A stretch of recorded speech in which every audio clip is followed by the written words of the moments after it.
This time on Watchers of Tomorrow, Kirk learns a new dance move as he does the robot.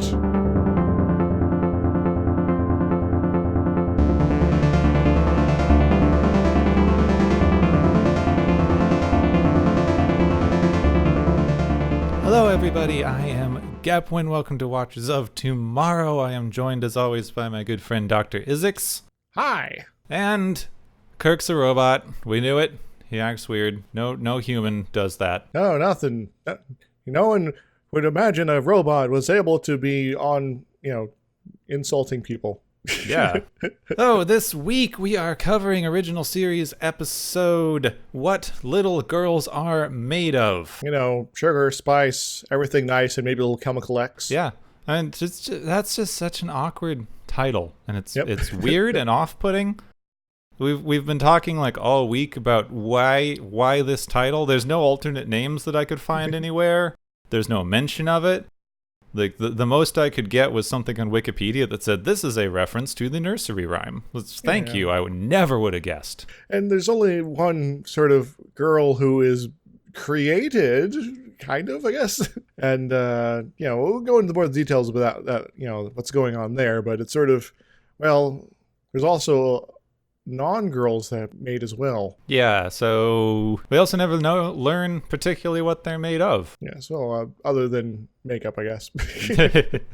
This episode was written by Robert Bloch, who wrote 3 original series episodes, so we'll come across him again. He is probably best known as the author of Psycho. Yes. The book that the famous Hitchcock movie was based upon. Indeed.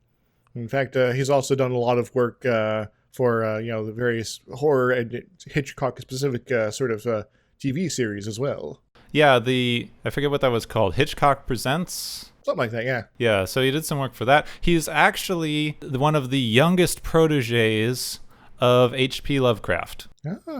Was kind of in his circle during the time that Lovecraft was writing. Which I guess explains a couple of references in the episode. Yeah, those are apparently intentional. Yeah. The episode suffered from the good old Gene Roddenberry rewrites. Oh, but yeah. Sort of, reading that is sort of like they were doing the edits while they were filming. Yeah, I guess apparently it put the shoot at least 1 full day behind schedule, which last episode they fired a dude for. Yeah. But I guess when Gene Roddenberry does it, it's fine. You can't really fire the boss. Well, other people can, but we can't. I suppose not. Okay, guest starring Michael Strong as Dr. Corby. Mm-hmm. I don't know what else he was in. I should have looked that up. I believe he was a character actor of some sort. I guess I can check that up real quick. What else was he in? He was in Galactica in 1980. Like Battlestar Galactica? Yeah, or just Resistance Leader, the old man, I guess. What else? Project UFO, never heard of that. Kingston Man, Confidential. Planet of the Apes, TV series. He was a surgeon. Did not even know they made that. Nope.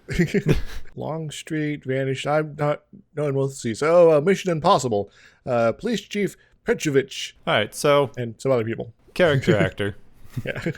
We have Sherry Jackson as Andrea. She was a child actor who was this was kind of her transitional period from being a child actor to becoming an adult actor, and she's been basically working since she was 11 or so. Yeah. Fairly well known. I wasn't really familiar with her work, but she's been in quite a few things. Yes, I have the long list here of, Chips, Ma and Pa Kettle at the Fair, Fireside Theater, Rawhide, Matt Helm, Charlie's Angels, Stingray, Enigma, so a mix of things I've heard about and things I've never heard about before. Seems to be with a lot of these actors. Yep. You have Harry Bash as Dr. Brown, shows up for a bit.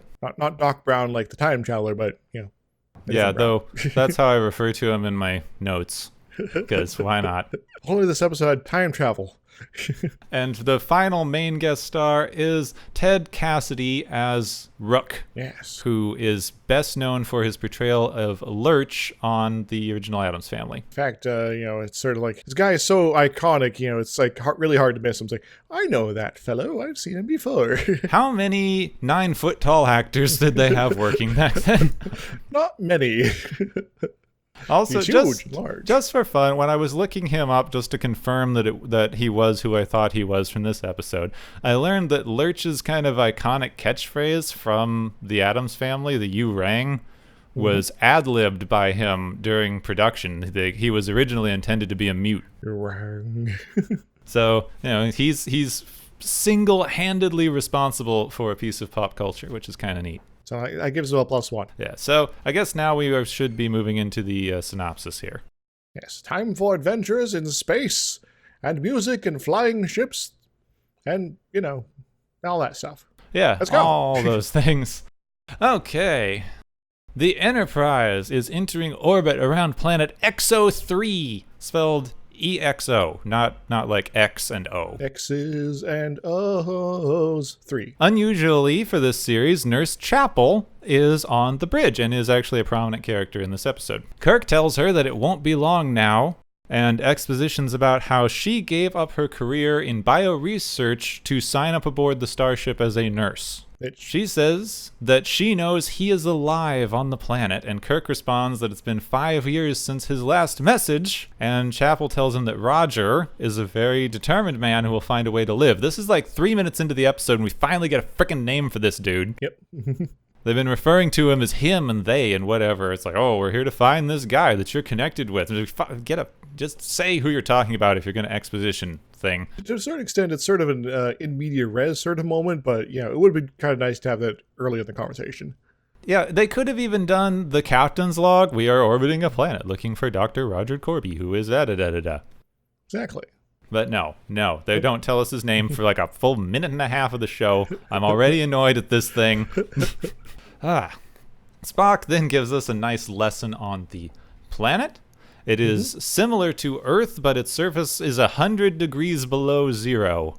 It's a little chilly down there. Same as the planet a couple episodes ago. They love their cold planets. Yeah, we're not going to experience a hot zone for a while, I think. Yeah. In this pattern. It may have been inhabited in the past, but the planet's sun has been dimming for a couple million years. And we learn of Dr. Roger Corby. Finally, we learn of Dr. Roger Corby. Yes. He is a researcher in archaeological medicine. So apparently this guy goes out and studies the ruins of alien civilizations and finds ancient medical technology that he then integrates into human society. Now, I want to sort of diverge here for a moment to talk about Babylon 5. That there's an entire plot in that series in the first season where there's basically someone who is doing something similar. In fact, they even go and hang out with the ship's main the space station's main doctor.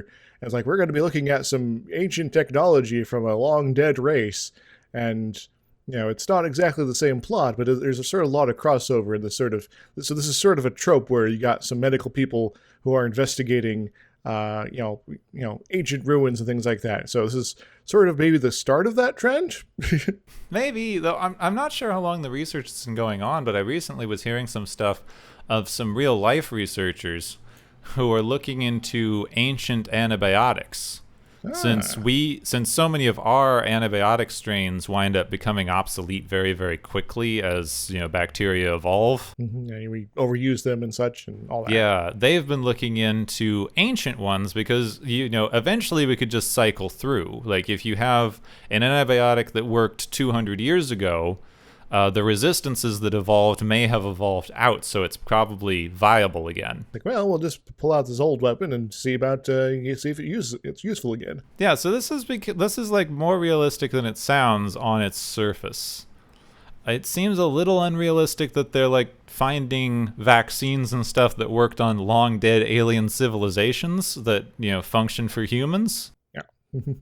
Also, long dead alien civilizations are dead, so the medicine obviously didn't work all that well. Well, maybe they got killed by something else. Maybe it was, I don't know, they got hooked on social media too much. We don't hit that till we get to Orville, which I don't want to get to. Oh my god. We'll have many divergences before that, all right? Yeah. Kirk tells Spock that he already knows all this stuff about Corby, so why are you telling me all this, Spock? Well, the audience needs to know. Yeah, I mean, he just says that this guy is required reading at the Academy. So he's like big stuff in this universe. Yeah, he's the Stephen Hawking of this sort of genre. He starts to wonder if there's any chance that Corby is still alive, because 2 separate expeditions over the past 5 years have failed to find him on this planet. So why are you looking still? Yeah, but just then, Corby calls. Uhura gets signal. Main screen. Wait, no, it's just audio. Yep, just audio. They never have main screen viewer yet. We have yet to have a main screen viewer. This is when we get credits to build tension, I guess. So, although there is some dramatic looks to start off the tension building, but dramatic tension, then title sequence, and then orbital shot? Yeah, I think orbital shot. Kirk is ready to beam down, but Corby requests that he beam down alone, saying that he has made discoveries so monumental and important for the future of humanity that the captain will have to make big, earth-changing decisions about them. Well, that seems rather odd. Not suspicious at all. Spock tells Kirk to not be stupid, but Kirk says that Corby's famous, so we should do what he says. So, appeal to authority fallacy here. Okay. Yep. Spock asks for confirmation from Nurse Chapel if she can actually recognize Corby's voice, which seems to be another problem with not having the main viewer that we were just talking about. Yes. She asks Spock if he's ever been engaged, which reveals that this is in fact her ex-fiancé. Oh my! Wait, you're gonna be interacting with an ex-fiancé and who's been stuck on a planet for years. This sounds like there's some trouble brewing here already. Yeah, I mean they never go into it. I suppose he left and got lost on this planet when they were engaged, but they never really say why they never got married. Yes. That would be my assumption, that he kind of got lost on this particular expedition and she's been looking for him ever since. Yeah. Which, I guess they finally made it? Maybe she's the one who sort of poked Kirk, like, hey, we're in the neighborhood. Can we just go check out this planet? Possibly, since this is her sole reason for being aboard the ship. Yeah. Kirk agrees to Corby's terms, but says that there will be 2 of them and introduces that Nurse Chapel is there. And Corby then just excitedly goes, yes, both of you can come down. Oh my god, it's you. Hooray! Yeah. So Kirk and Chapel beam down to the planet, but there's no one there to meet them. So Kirk, showing uncharacteristic caution, asks that 2 additional security guards be beamed down. So that you have some people to get killed off to show that things are serious. Yeah, you gotta have your red shirts. And I think this is the first time there's officially red shirts. Something yeah, like I that, think right? so. You can't beam down with just named characters. Yes. You can't do it. Kirk orders one of the red shirts to stand by the entrance and guard that, while the rest of them move down to explore the tunnels and find Corby. Mm-hmm. We get a random upskirt shot of Chapel before she almost falls off of a cliff. Yeah, she kicks a rock and sort of stumbles, and it's a little tense. And I realize this is a really terrible camera angle for not avoiding that sort of thing right now. Yeah, very careful camera angle. But she kicks a rock so that we can hear it echo and echo and echo and echo and just keep going. It's a deep pit. Yep. We now know that this is a really, really long fall. I'll give them credit for sort of having that sort of detail there to sort of demonstrate this without actually having to have a big set or matte painting or something like that. That's true.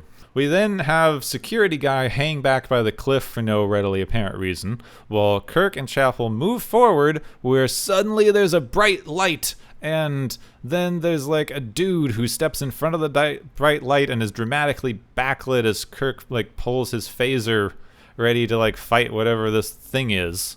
Yeah, Captain Kirk, I asked the questions here. Where were you on the night of the 7th? Yeah, this is just unnecessarily dramatic. Yep. The guy who's in shadow hits the light switch to reveal it's a guy we've never seen. Yep. Oh my god, Is such a this reveal. Dr. Corby?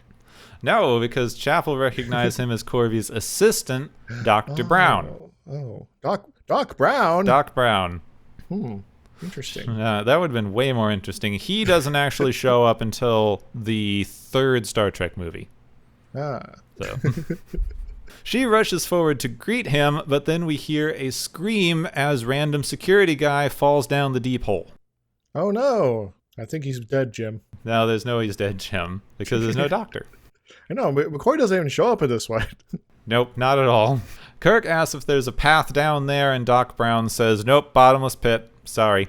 And we see a tall, robed figure sneaking off behind them. Yeah, some sort of creepy man. Yes, a creepy man with like purple face paint and some weird stuff on him. Yes. Doc Brown takes a minute to recognize Nurse Chapel. It's just like, oh, don't you recognize me? And then he takes a second and goes like, oh yeah, you, Chapel, Christine, good to see you again. Seems distracted. Yeah. Then he just callously tells Kirk that his man's dead and they need to get going. Yeah, don't worry about recovering his body or informing your ship that, there's a man down or anything like that. Yeah, just kind of come over here, follow along. Kirk calls the man that he had left at the entrance to the caves to arrange extra security if they fail to check in, because apparently it's really dangerous down here. Yes. But before the guard can relay that information back to the ship, this same tall guy we just saw sneaking away rushes up and grabs him and kills him. Oh no! Second death! Yep. Everyone's dying! Kirk, you must be clearly in danger! 2 men down so far. Doc Brown explains how the civilization on XO3 moved underground as their sun dimmed and the surface became cold. And covered in stock footage. Yeah. He explains that Corby had a theory that freedom of movement is what created the human spirit, and that the example of this planet proves that that's right, because as this alien race moved underground, they started moving away from freedom to a mechanistic culture. I have no idea how they're juxtaposing freedom and mechanism. Yeah. I don't understand his point here, even a little bit. Yeah, it's so like, okay, you're just sort of asserting these things, but it doesn't really follow it all. Yeah, he didn't go like they had a very free, open society, and then they moved underground and became like a monarchy or an autocracy or something. Or some sort of hive mind or, Yeah, it's just mechanistic. Yeah. So, okay, so what does that mean here? Yeah, that's not even a kind of culture. Unless everyone's turning themselves into, giant gears and meshing together in a weird, funky fashion. Maybe. This is never really brought up again. So, that's it. I guess they're saying that a culture that has machines isn't as free as humans are who have machines. I don't understand. We are told that Corby has made discoveries that will revolutionize the universe as soon as they get them out of the cave. Sweet. So why didn't you call and get help sooner, man? Yeah. This sounds great. You needed to bring a forklift and a dolly so you could move the stuff out of the cave, And clearly, given his background in, Xeno ancient archaeology, medicine, this is a cure for everything, right? Yeah, it's probably like some sort of magic, super something or other vaccine. So, great, we're going to no longer have diseases. Let's go. They're taken to a suspiciously well-furnished room where a young woman enters and introduces herself as Andrea. If you have any mental image of this episode, it is probably Andrea in her weird crossover shirt pant combo thing. Yes, and it's sort of, when I first saw her coming into the room, it was like, wait, okay, is that a crease in the fabric there, or is this more revealing than I think it is? I think it's more revealing than you think it is. Okay, just want to be sure. She knows Chapel and Kirk, saying that she's glad they have brought Corby's fiancé. Hooray! Chapel says Corby never mentioned an Andrea in the 5 minutes they talked to each other a minute ago, I guess. Corby then enters, and he and Chapel just kiss, and Kirk and Andrea watched them kiss. Awkward a bit. Wonder if there's any jealousy going on there. Doc Brown kind of randomly announces that the guard died on the way in. Yeah, there's just a dead guy out there. Don't worry about it. Kirk tries to call the guard that he left at the tunnel entrance, but can't make any contact, and Corby is upset that Kirk is trying to contact his ship, so Doc Brown pulls a gun on him. Oh no!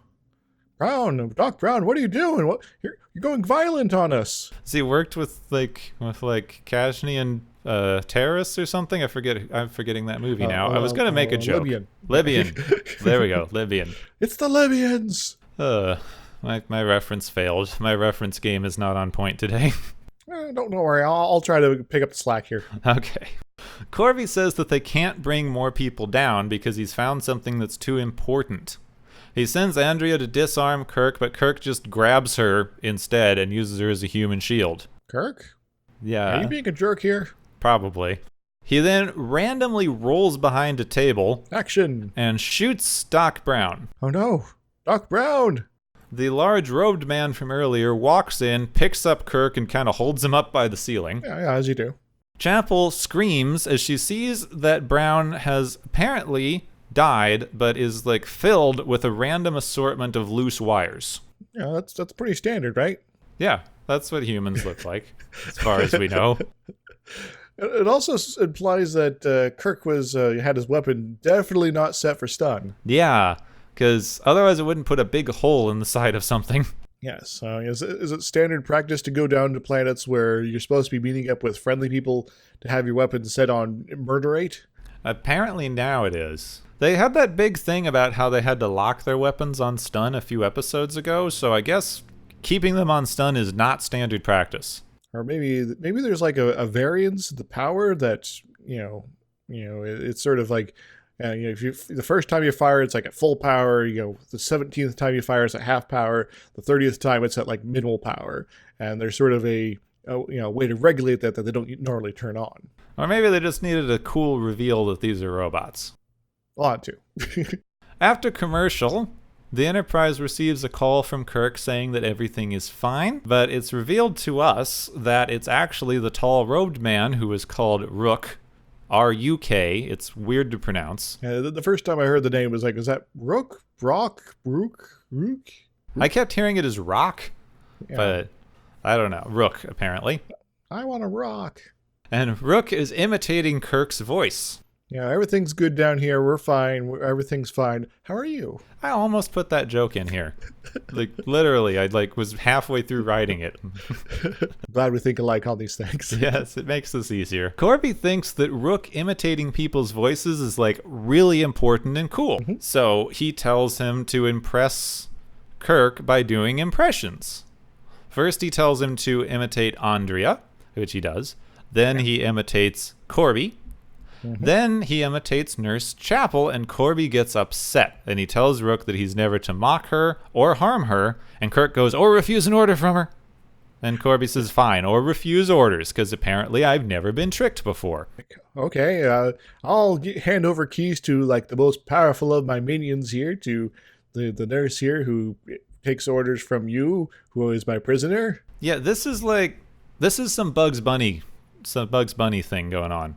Oh, this is like Elmer Fudd comes up and goes, I am going to shoot you and hand me your gun. Oh yeah, and hand you my gun. Corby wants to keep Kirk from returning to his ship because people don't know how cool this discovery he's made is. We keep going on about how cool it is. Now, what is it? Yeah, what is it? What is this stupid discovery? The stupid discovery that involves murder and kidnapping, and what could be so important, man? But you see, ignorant people are going to want to destroy it because so many advances in society have been destroyed by the scared and ignorant people who just don't understand how awesome science is. In a world where they have spaceships that travel faster than light. Kirk asks what happened to his crew, and Corby says that Rook, who is an android, used his simple android logic to protect him, which meant just kill anyone who comes close.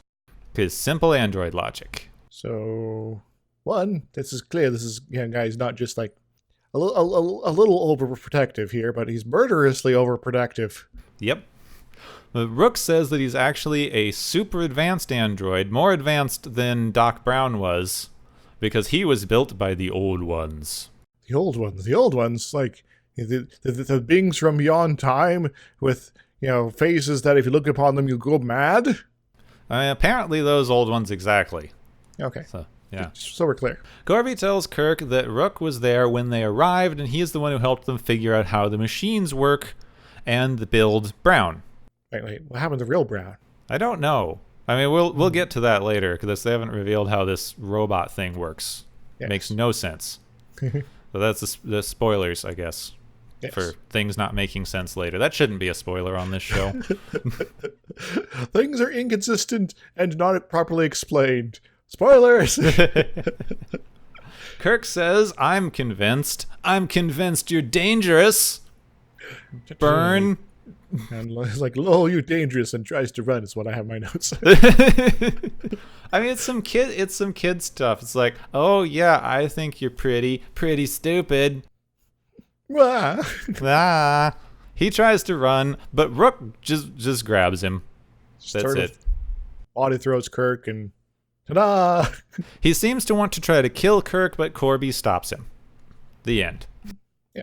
It's like, well, I guess at least Rook is paying attention to someone's orders here. It's not just a rogue android who's going murder crazy. We then join Nurse Chapel in her room, where Andrea enters. And Andrea says she doesn't know why Chapel is sad because she's reunited with her fiancé Corby. Should be happy. Yeah. She also doesn't understand why Chapel is worried about Kirk because she loves Corby and she should trust Corby not to hurt anybody because they're in love. What? Yeah. Andrea, you're not very smart here. Sorry. No, she's really not. Also, Andrea's been referring to Corby as Richard, his first name, and this bothers Nurse Chapel. And she also goes like, why does it bother you? But then Corby enters and says it's sufficient that it does bother her. Stop it. Yeah, just don't do it anymore. Yeah, stop doing it. I guess showing that he's supposed to like care so much about Chapel's feelings. I don't know. His dramatic flaws at word. I have full control of the situation, except I have this one in that I can be sort of pushed into doing certain things. Yep. He again says that he just needs time to explain why everything is so important. It's so important, guys. Such a big, important discovery. I just need to tell you about it and make sure you understand. But first, I need to tell you how important it is like 50 times. Yeah, we are like halfway through the episode here. Yep. It's like, I think the line from Monty Python and the Holy Grail is quite apt here. Get on with it! Yep. He asks if they should start with him explaining Andrea, and Chapel says, oh yeah, explain Andrea.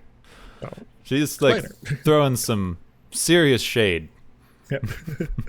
It is revealed that Andrea is just another android. Oh my god, who would have known? No, like we didn't expect that at this point. This is apparently a shock to everyone.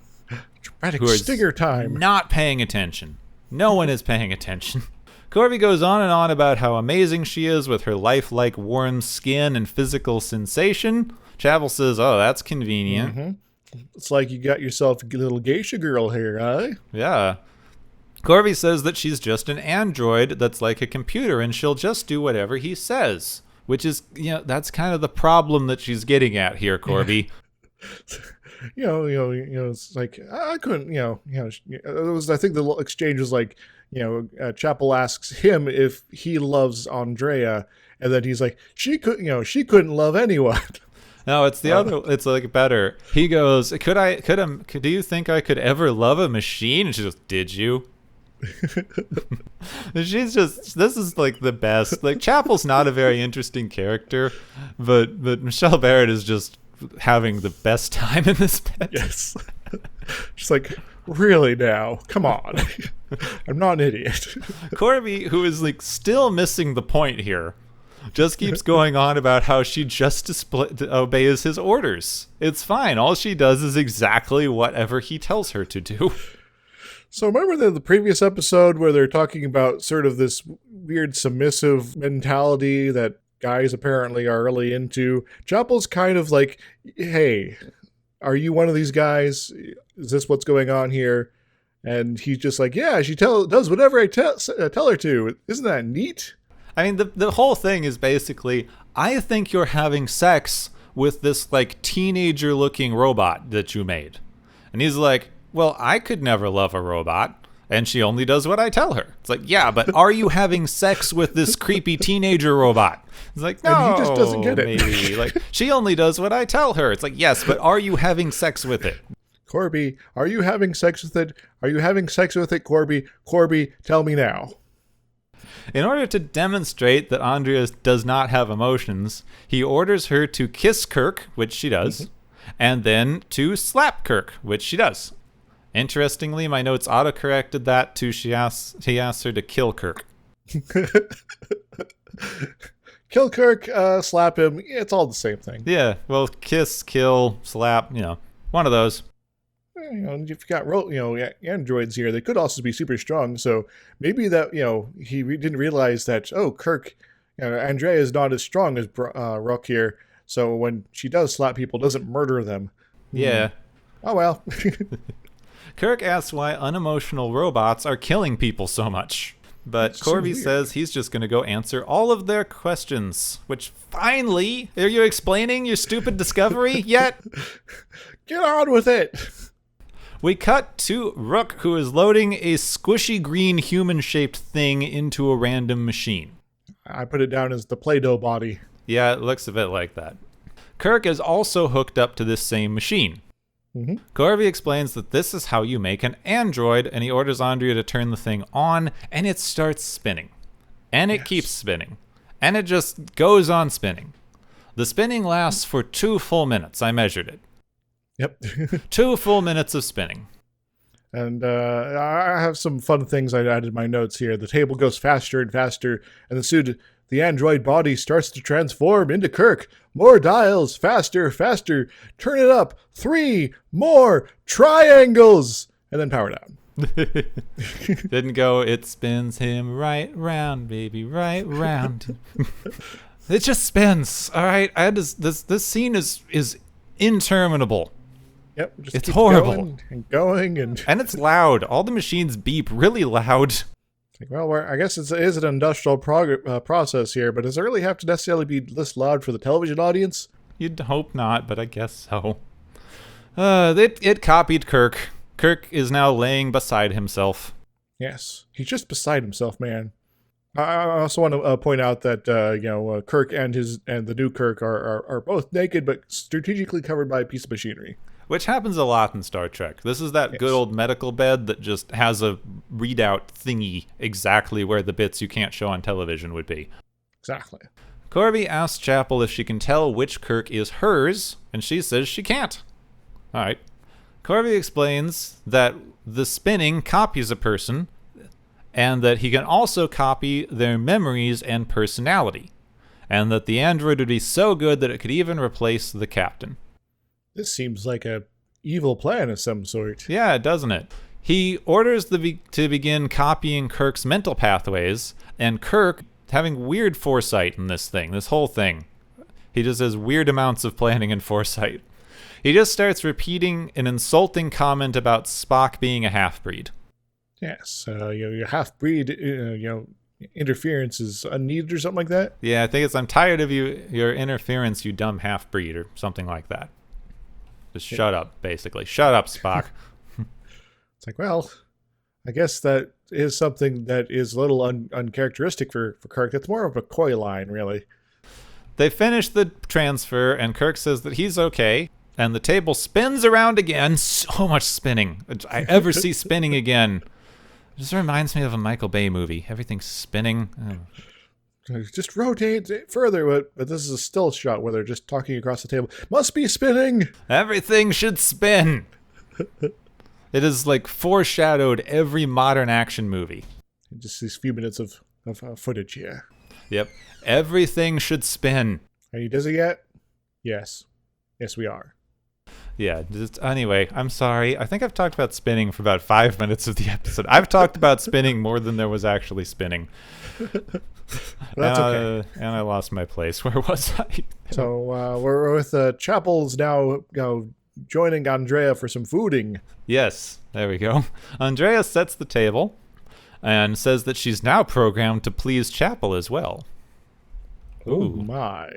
Kirk enters, and they talk over lunch. Mm-hmm. Kirk interrogates her about whether she would side with him or Corby if it came down to it. And she says she'd rather fall into that bottomless pit than choose between this crazy guy she used to be in love with and the captain who was apparently trying to get them out of this situation. Yeah, so I guess your options are Kirk, your crazy ex-lover who just kidnapped and murdered people, or suicide. I mean, I guess I'd choose suicide too, given those options. She says that Kirk should eat, and he just pushes his plate away and says androids don't eat. Oh no! What a Dramatic reveal! Who could have seen that coming? Certainly not I, who saw it coming the minute he entered. Corby enters with the original Kirk, and he and android Kirk throw shade at each other. Yeah, there's some dramatic mood lighting and things like that as well. And it's this weird. It's actually weirdly Shakespearean. Mm-hmm. This whole thing is like a Shakespeare batch of insults. It's like, I shall enjoy the pleasure of eating, sir. It's like, well, I shall never starve, sir. I bite my thumb at you, sir. Are you biting your thumb at me? I'm biting my thumb, but at ye? Well. There's a deep Romeo and Juliet joke for you there. Yep. Kirk asks the android about the memories of his brother, trying to trick him occasionally, but the android gets everything right, and Corby says that he may as well be trying to outthink a calculating machine. Well, there are ways to do that. It just requires thinking outside that calculator's personal box, as it were. But given this is an exact duplicate of you, that might be hard for you to do, Kirk. Yeah, could be. Because you are effectively the same as that calculator. Corby gets, really excited about his discoveries again. Goes, have none of you guessed? Have none of you guessed what else I can do? Pull out your very soul. Yep, he says that if he had continued the process, it wouldn't have just copied Kirk, but would have transferred his entire consciousness into the android.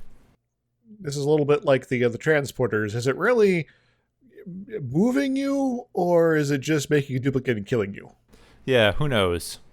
So this would apparently give humans practical immortality and immunity from disease and aging and sickness, but Kirk just calls it programming and compares him to Genghis Khan and Hitler. And a few other names, some of which I don't think I'm familiar with. Yeah, a couple Roman people, and it goes way back. I would also sort of like to point out that Corby's dismissing android Kirk and sort of, you got sort of this obvious problem in the, all right, you're seeking to make exact duplicates of people with this sort of technology, and you're still able to order them to do whatever you like. Yeah. Which sort of implies they don't quite have a self-control, that sort of free will thing in total. They might think they do, but they don't actually have it. Yeah, they kind of, this ruins the episode. This whole I'm making androids by copying people thing introduces so many inconsistencies that it just kind of ruins the entire thing. We'll talk about it more at the end. Yeah. That just this is the stupidest thing they've come up with this episode. So Corby says that once he's converted a human to an android, he could reprogram them to be better, take away their sadness or pain or fear. And Kirk counters that they could also program out their love and kindness. Make everyone kill bots. It'll be great. Yeah. Also, stop trying to program out people's fear and stuff. You need that to live. Yeah, it's okay, I am going to run into this burning house and just hang out for a while, never mind the fire and the whole, building collapsing on top of me. I want to go and hang out with my buddy who's also doing the same thing because we have no fear. Yeah. We'd get a really short-lived robot race there. Yep. Which might explain why there's not many robots here. Corby finally reveals his stupid plan. End of the talk about this thing for ages. This guy annoys me so much. Yep. He wants Kirk to take him to a colony that's small and out of the way and has resources where he can produce androids and slowly start replacing people. Then once the androids have taken over all of society, he'll reveal that androids exist so there won't be a mass panic about the androids who have taken over.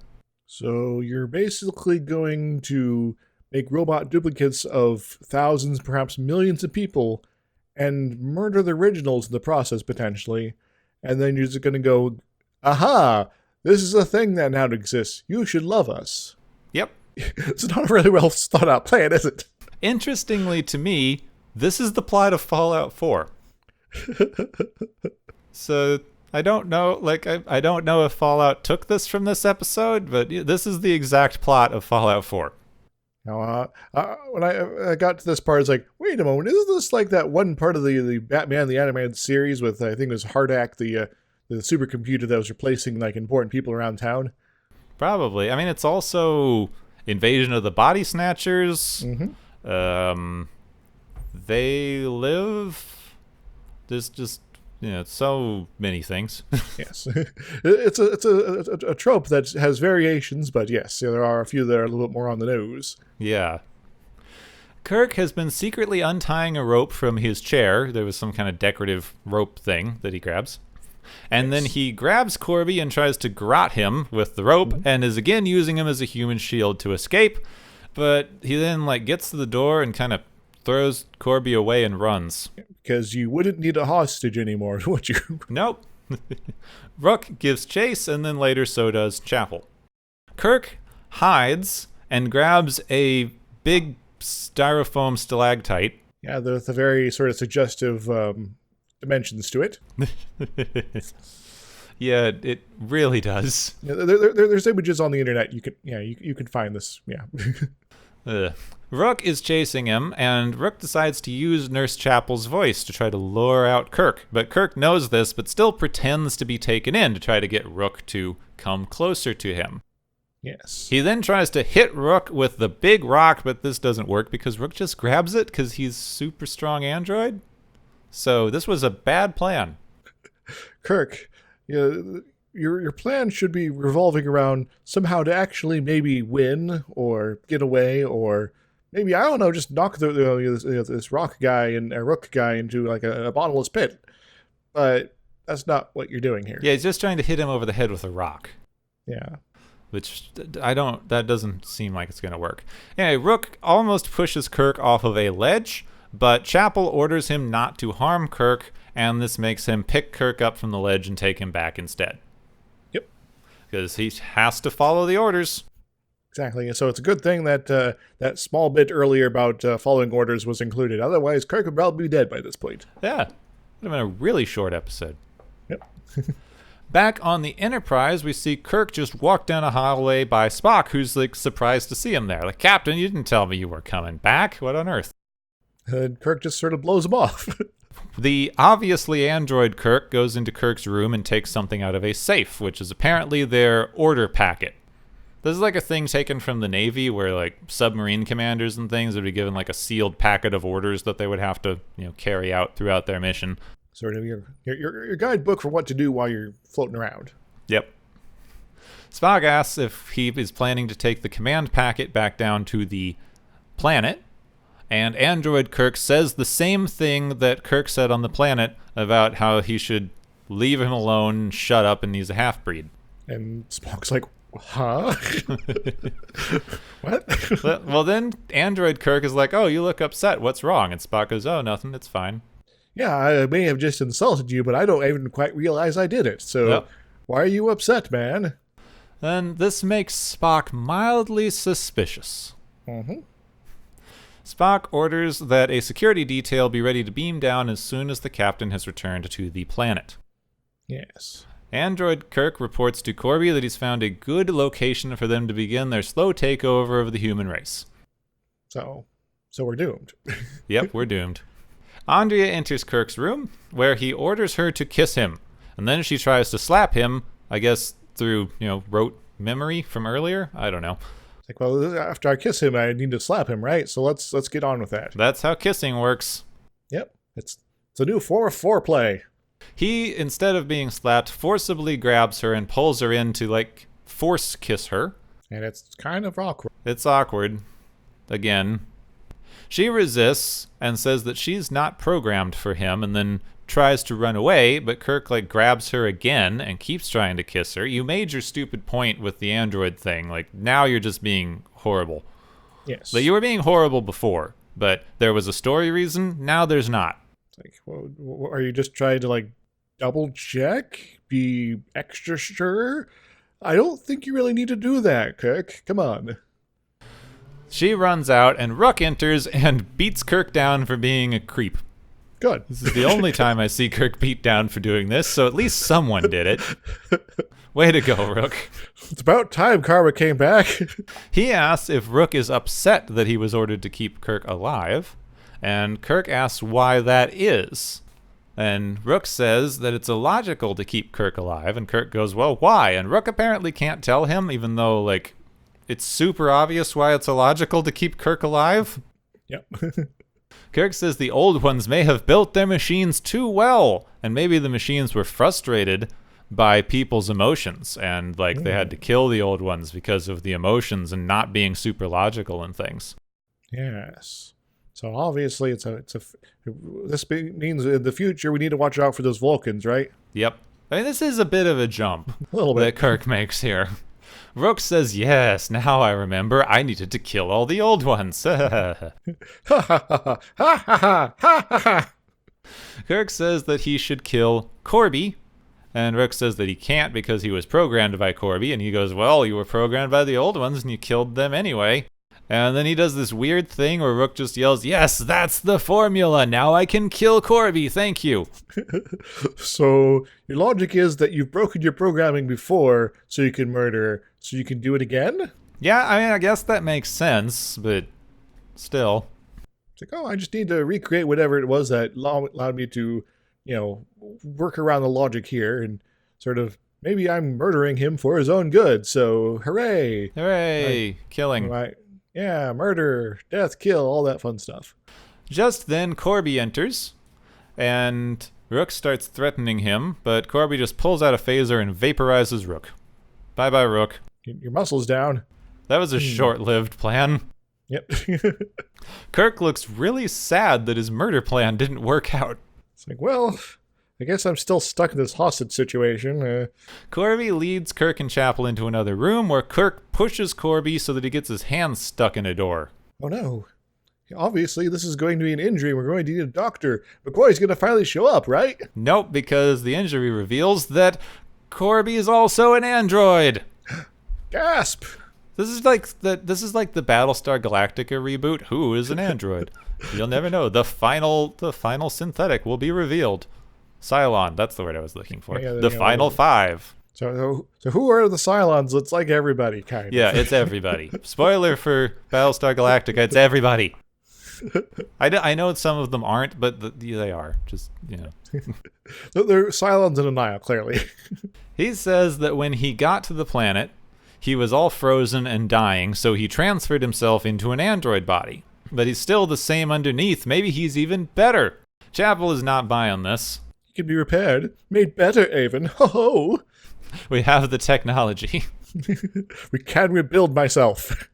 An alarm goes off that signals Spock and everyone has arrived on the planet. About time. Corby tells Andrea to go take care of it. She grabs a phaser and then runs into Android Kirk.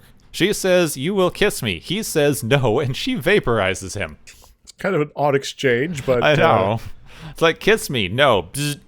All right, you're dead now. Yeah, should have kissed Bye. her.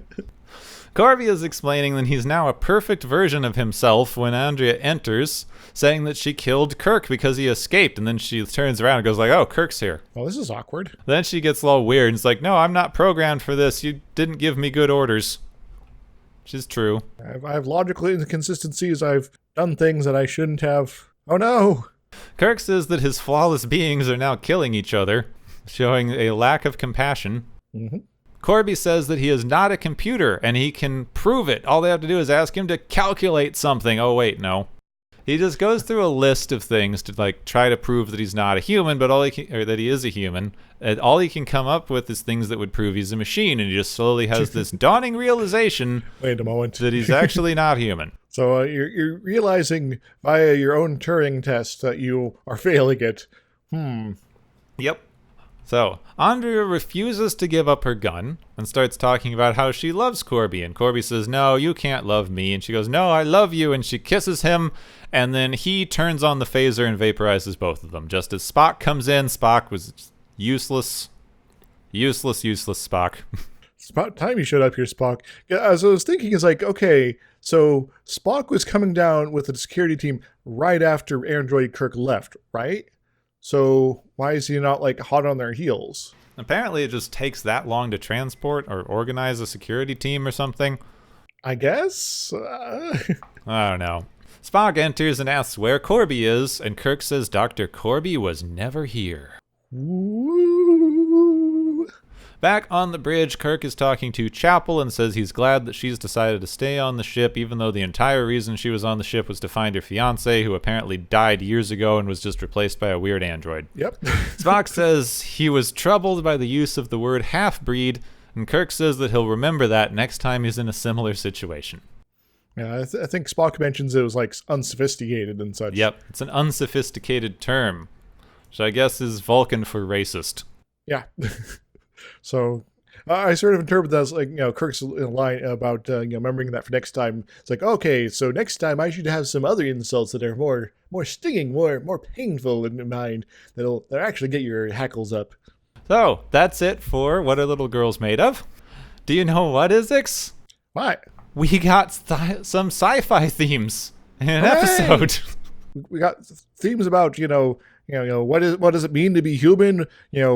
What is intelligence? We got things about, technological progress and, should it be, something embraced or feared? All that fun, good stuff. None of the themes are addressed well. Nope. But they're there. It's a massive step up from the last 3 episodes. Yeah, it's like we're suddenly in like Star Trek. It's weird. Yeah. Also, this one was only a little bit sexist. A little bit. There was only one sexual assault. And, I guess it's good that it was an android that might not count as an intelligent being, but still, it was really kind of awkward. Yeah, it was. Kirk does this. He can no longer claim that this was like some other weird part of him, but this is getting into another episode. Anyone who just came in on this episode is really confused right now. We've had a rough time of it, you see. Yes. Okay. Androids. We got androids here. Androids. So, androids. Not a new concept at this point, but actually somewhat recent, as is pretty common knowledge by now, at least among like the sci-fi community. The first use of robots or androids was in a 1920 Czech play called Rossum's Universal Robots by Karl Čapek. Yeah, I know that name. It's a play about a factory that makes synthetic humans. They are posited as completely organic, just grown and manufactured in a way that is different than what humans are made of, and faster.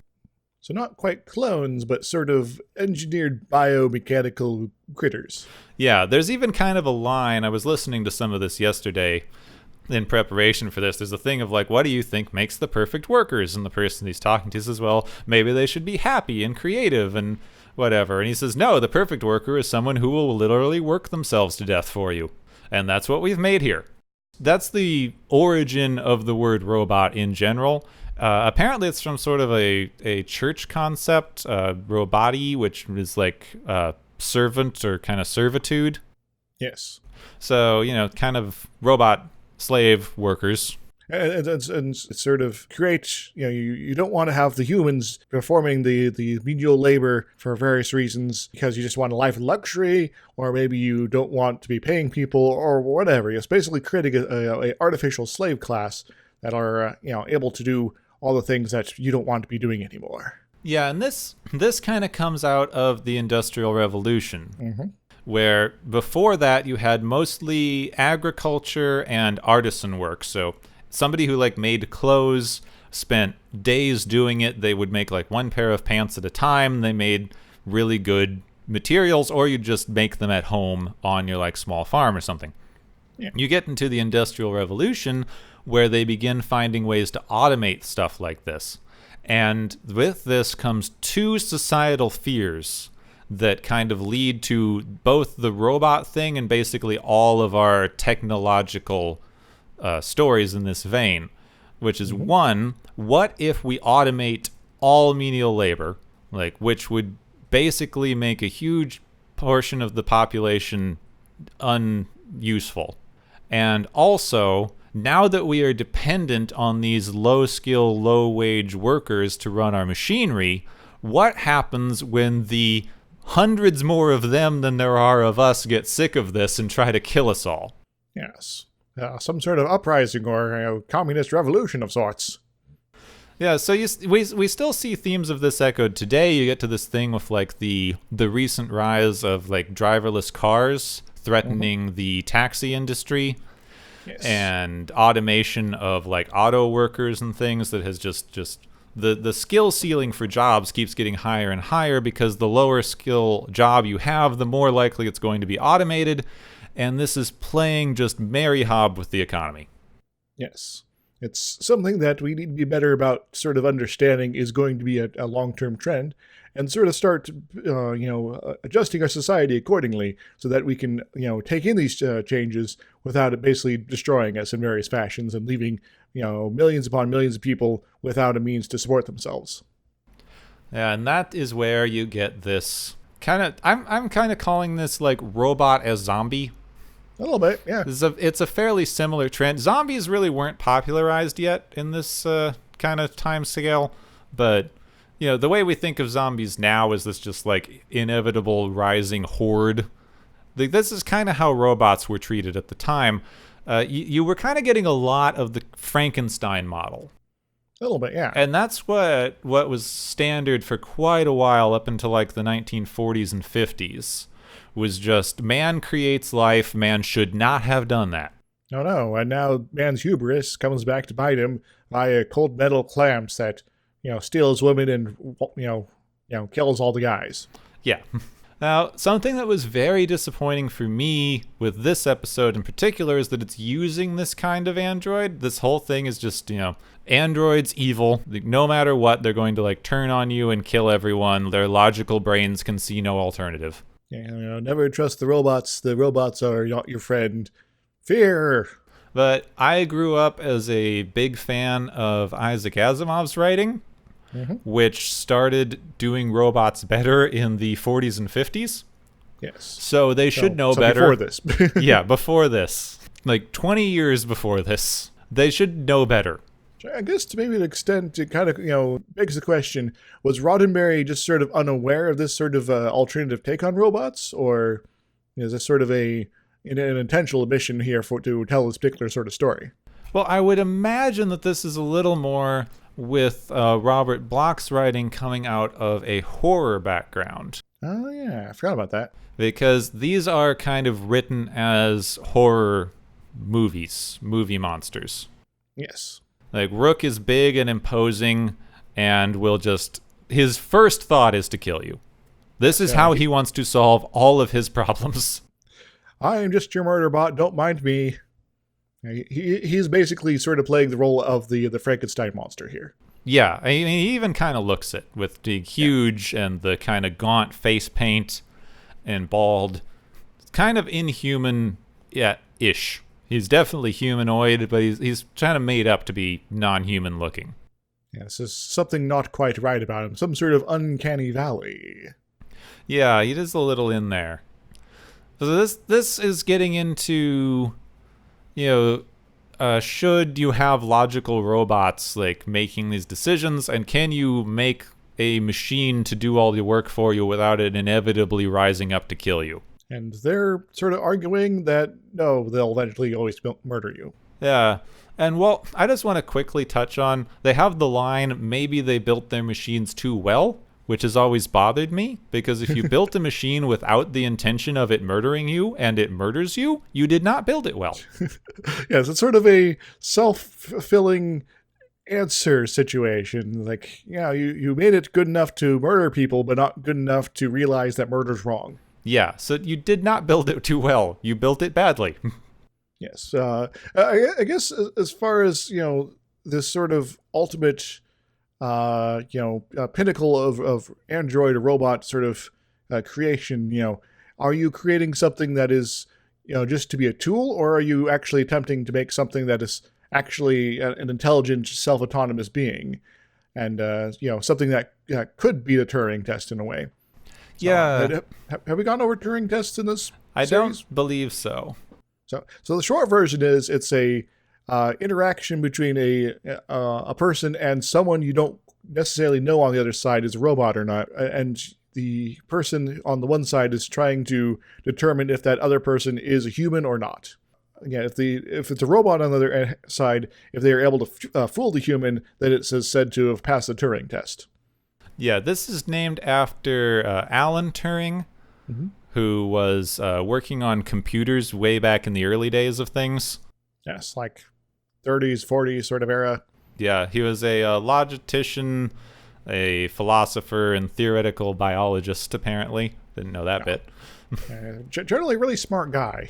Yeah, he came up with this idea that if you can talk to an artificial intelligence and not realize it is an artificial intelligence, then it has passed this, test. Yes. And they actually do this. They have like a yearly artificial intelligence competition, I guess, where they get a bunch of people together to chat with AIs and see if they can recognize the AIs from the humans. I'd love to participate in something like that. Yeah, that'd be kind of fun. I couldn't do that. Like I would misspell so many things. It'd be like, yeah, this is a human. No robot would misspell that. This robot has dyslexia. Well, it's rambling about some randomness here that I'm not sure where he's going with it. He's talking about Red Dwarf and science fiction, and he just keeps going, and it's just Izzy over there. Okay, Yeah, definitely a robot, just pulling random memes and things off the internet. I guess when you're sort of thinking about artificial intelligence here, it's clear that these great old ones of ancient times past are all dead now, who were killed by the robots and androids and things like that. That they had some interest in having their creations have intelligence of some level, and it's a sort that is very manipulatable, that follows orders, that can be reprogrammed and modified in various ways. It sort of kind of begs the question: why would you need that? Yeah, well, you get to a weird one with this particular episode, because they are not clear whether you can build these things from scratch or not, or if you can program them from scratch. Because the only time we're shown them making an android, it is a copy of someone, and then they also copy over their brain. Yes. So is it being programmed or not? It's a good question. Don't think I got a good answer. No, and this is kind of where the episode starts to fall apart a bit. I've been noticing that these episodes, when they do get into sci-fi themes like this, they try to cover too many of them. A little bit, yeah. Because this one has, are robots like this going to be like too logical to function well, which is one thing. Are they going to develop a consciousness of their own and feelings and emotions and become more human, which is another one. Also, those two are completely distinct from one another and should not be tried in the same episode. Yes, so, sort of sapiens versus sentience. Yeah. You also have the thing of like, can you copy a person into a machine and still have them be a person? Which, again, should be distinct from the other two. Yes. Sort of, to a certain degree, sort of consciousness, self-awareness. Yeah. The culmination of, the various parts to be something that is effectively self-autonomous. And this one also had some Red Scare stuff with the, we're going to replace people with android agents. There's going to be a 17th column of robotic people that are sneaking in, and you can't tell them different from anything else because they have a pulse and they feel like humans. And any scan you do is going to make it look like they're exactly like you, but they are against you. They're hidden in plain sight, willing to murder you and replace you with one of their own. Yep, and then it also gets into the should human beings be improved, which I guess is like they mentioned Hitler in the thing before. I guess this is kind of a good response to sort of World War II ideas of, improving the human race. This is, in the 60s, this is still very much, recent history for folks. Yeah. So, all of these themes are good to cover. Several of them are like independent from one another and should not be done at the same time. Yeah, they're kind of stepping on each other's toes. Yeah, it muddles things a bit. Because you get, these robots are completely running off logic. Yeah. Except they're not. And they're copies of people. Or these robots are like slowly turning human and having emotions, and that's messing with them. But they're not, because they're definitely logical. So which one is it? See, and this is something I've mentioned before. They usually do it with Spock. But in this case, they're doing it with the robots. Yes. Logic is bad, but also emotions are bad. So do you have both and find a happy medium, or do you try to not have either? In that case, well, you don't have anything left. They never really address anything like that. They have the robots are too logical to exist, and you shouldn't try to like program emotions out of people. This was a speech that like Kirk gave during like the dinner thing. Like you can't program emotions out of people. It's a bad idea. You'd be left with nothing but like a logical husk of a person. And that's not really a person anymore, so yeah. Yeah.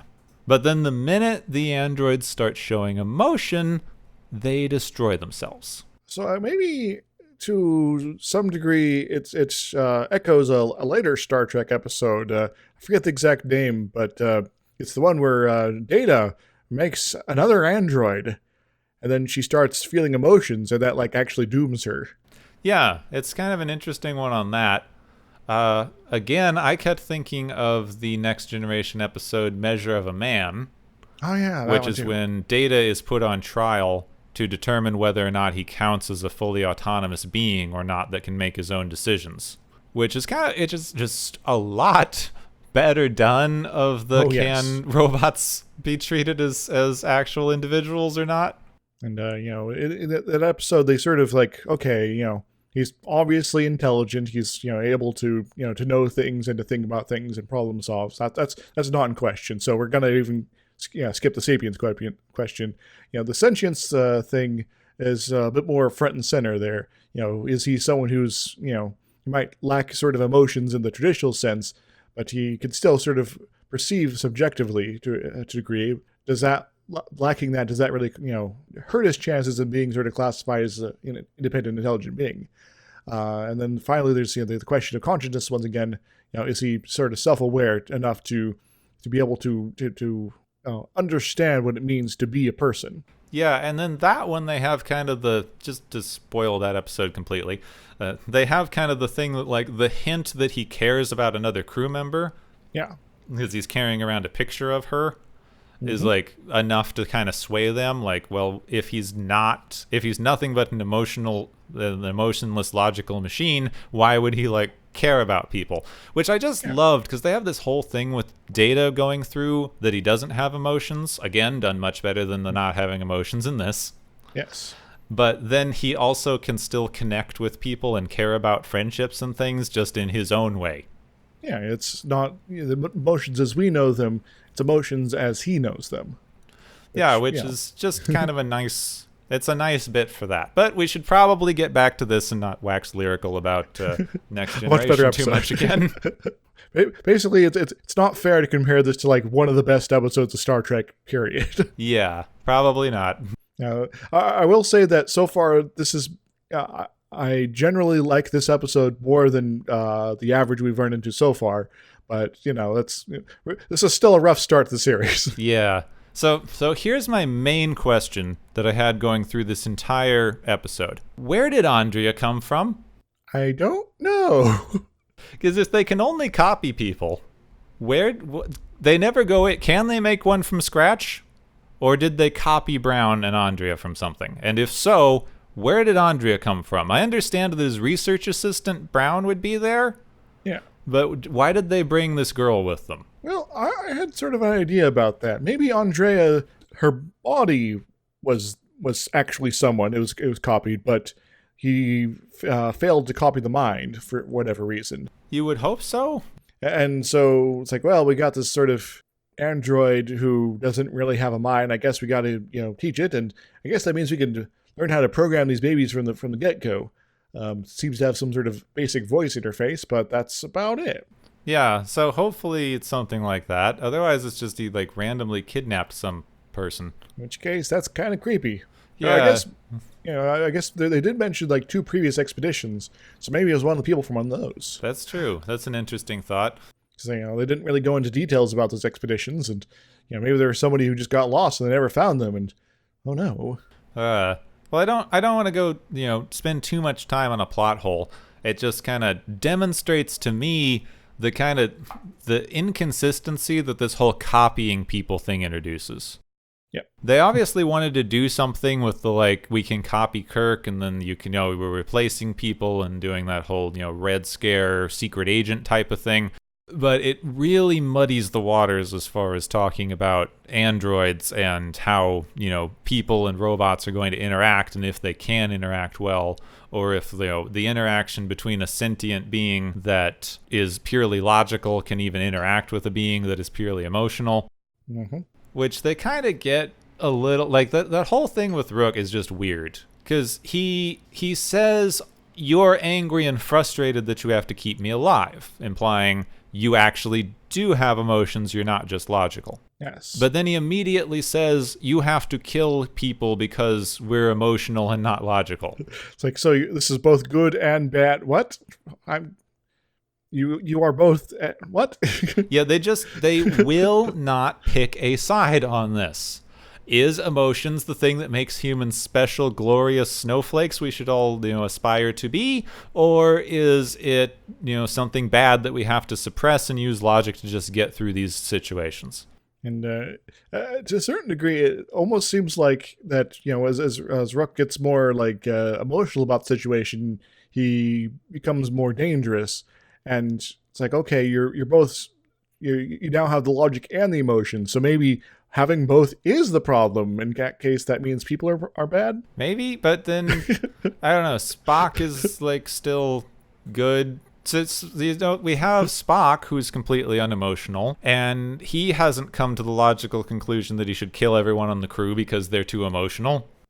So it's really just this kind of fear-mongering idea that making the machine is going to suddenly decide that you as a person are obsolete and kill you. It's not really how it works at all. Yeah. And usually when the machines sent off to murder people, it's because a human has decided it. Yeah, see, this is the thing that I was going to point out, and it's something that we constantly miss. Mm-hmm. And I do kind of think this is an interesting one to kind of talk about this idea of algorithms that we're getting into recently. Yes. Because you kind of have this thing should algorithms be deciding things for us? And people act like that means that a completely logical computer is deciding things for us. But really, nope. It's whoever programmed the algorithm. Yes, and humans are fallible, so the devices that they create are also similarly fallible, especially if those devices are being designed to make decisions. Yeah. So, let's assume that they didn't have the thing about copying brains. Yeah, so let's just say a blank slate. Everyone is like Rook, and we're programmed by external force sort of intentionally. Yeah, so if Rook and Andrea are programmed by people, the actions that they take are ones that those people programmed into them. Yes. So when you got the kiss and you follow up with the slap, that is the logical chain of events that you've been designed to follow. Yeah, which that one just demonstrates that she's making a connected decision between those two. It's kind of like a trained behavior, like kind of a Pavlovian thing going on, that I was told to kiss and then slap. Therefore, every time I kiss, I must slap. So that's kind of how the algorithms can work in some designs, where it's, okay, we got this pattern here, and so when we see something similar to it, we just need to sort of copy the same behavior in order to push the decisions that worked the previous time, independent of if they necessarily make sense or not, because there's sort of a certain lack of understanding about the fundamentals at play. Yeah, it reminds me of this article I was reading about a AI that has been trained to recognize pictures. Mm-hmm. And is this the one with the tanks? I don't think it's the tanks. It's the one with the goats. Okay, I don't know this one. And sheep. So it had a couple things. It had a lot of pictures of like Scotland. It was trained on some like big like portrait things of like rolling hills covered in sheep. So it would see one of those and it would go, okay, this is a rolling hills covered in sheep. But then anytime you showed it a hill, whether or not it had sheep on it, it would associate the fact that it saw a lot of green with those outlines of hills and just say there are also sheep there. Yep. Because that's what goes on hills. The tank example is very similar. It's like, okay, the military is trying to determine, it's like you got like surveillance drones, whatever, going places, and you're taking lots of photos, but there's just so many of them, you can't determine where the enemy positions are. So you tell the computers, okay, here are the ones that have tanks in the picture somewhere, and they might be, fully revealed, or they could be hidden by a bunch of trees or something like that. These are the ones that don't have tanks. And it's like the computer starts going through. It's like, okay, fine, I've learned everything I need from this learning data. And then they start feeding it new data, and it gets completely wrong. They realize all the pictures with tanks were taken on cloudy days, and all the ones without tanks were taken on sunny days. So that was what was disturbing. Instead of tank, it learned cloud. Exactly. That's the way that a totally logical programmed machine would act. Yeah. Which you never really see. Like the real problem that you hit with things like this when you're trying to operate with a completely logical programmed device is that it cannot adapt to unexpected situations. Yeah, garbage in, garbage out. The other example that I was thinking of was this thing where they gave this picture learning AI a picture of a tree that had a bunch of goats in it. Like there are this species of goat that climbs up into trees to escape predators, so they just sit up in the tree. That sounds adorable. Yeah. And so the computer saw a tree and a bunch of white things in the tree. What are white things in trees? They're birds. Yeah. Which makes perfect sense when you think of it that way, but it's just because the AI has encountered a situation that it hasn't encountered before, so it has to equate it to something that it had, which is, birds. Well, this is how it follows through, clearly, yeah. It did not decide that people keep giving it pictures and it's sick of that, so it should kill them all. Yep. Which apparently is how every AI in all of science fiction thinks about this stuff. So it's probably a good thing we don't live in a science fiction world. Yeah. Despite us now having effectively tricorders in our pockets now. Yep. But, I mean, if this was a science fiction world, all of our computers would be like, what do you mean you want to draw another picture on me? I hate you, die. I'm going to somehow manipulate my cables to strangle you, or, open my CD drive and shoot bunches of CDs at your face. Yep. Somehow. You kind of get this more with like the Isaac Asimov writing, which is what I kind of was talking about a bit earlier, and why I was disappointed with this episode. Because most of his writing involves the idea that computers would be a very, very complicated thing to program. So if your robot goes wrong, it's because you did something wrong. But yeah. So, the human failing to a certain degree to understand the consequences of the technology, not understanding the how to use it properly, can, it's like, well, it's sort of, I guess the functional equivalent's like, well, I have this weapon that if I, normally if I have like a gun, I point it at the ground and over there, 5 feet away and fire. The bullet comes out and it maybe pings off the floor depending on the material, or it impacts, and well, I'm perfectly safe, so I can use this as a warning shot. And then you just kind of forget that you don't have a gun, you have a rocket launcher, and you just blow yourself up. Yep. See, there's like the distinction here. There's the way of writing about these things that is, you programmed this thing badly. Like, computers will only do what you program them to do, so if it messes up, it's your fault. Mm-hmm. Or you have what we have here in this episode, which is creating machines is an inherently dangerous, messed up thing to do, and the very fact that they exist as machines means they will try to kill you. Which is rather bullshit, honestly. Yeah, a little bit. So it's just, I don't know, just the way that they use androids as just kind of a throw-in, kind of Frankenstein movie monster sort of thing. Mm-hmm. It's even less nuanced than Frankenstein from the books. Yeah. Because the monster in the book was like a well-read individual who became murderous after his complete outcasting from society. not because he's an inherently evil being. Yeah, it has a dramatic, sort of tragic arc going on there. It's like I want to be a good person. I want to, learn. I want to love, and I'm just being rejected every turn. So what do I got left? Yeah. Whereas what we have here is I have created life, and therefore it is inherently evil. Yes. The only thing that I kind of liked in this episode was Dr. Corby himself at the end. Yeah. Because that's kind of a good reveal. It's just very, very buried in everything else that's going on. And I guess it also sort of maybe suggests that this android Corby, doesn't quite realize because he's not necessarily fully, he's not quite all that he used to be. That there are problems with his plan, that there are things that are failing. He's sort of following this sort of procedure that he conceived up either before, when he was still an actual living person, and sort of like, well, I got these robots now.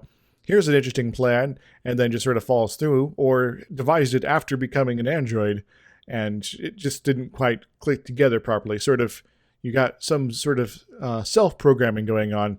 And it kind of goes back to the goats and trees there. It's like, well, seems like a good idea, so we're going to come up with this plan, and then we're just going to sort of start following through, and, things aren't going as expected. Well, we're going to try to play it by ear, and we're going to make mistakes.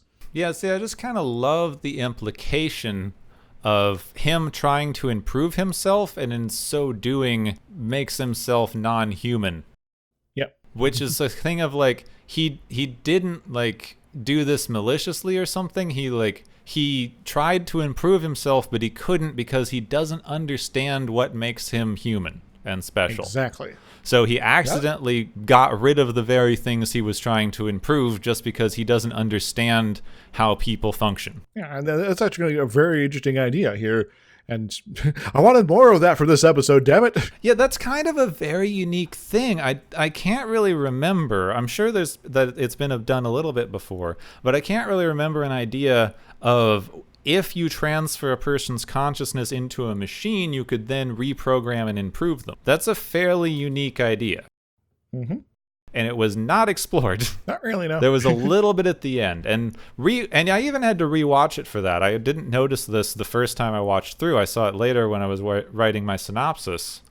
Is his, like, slow realization of, like, well, I can prove I'm human. I can calculate things really fast. Oh, wait.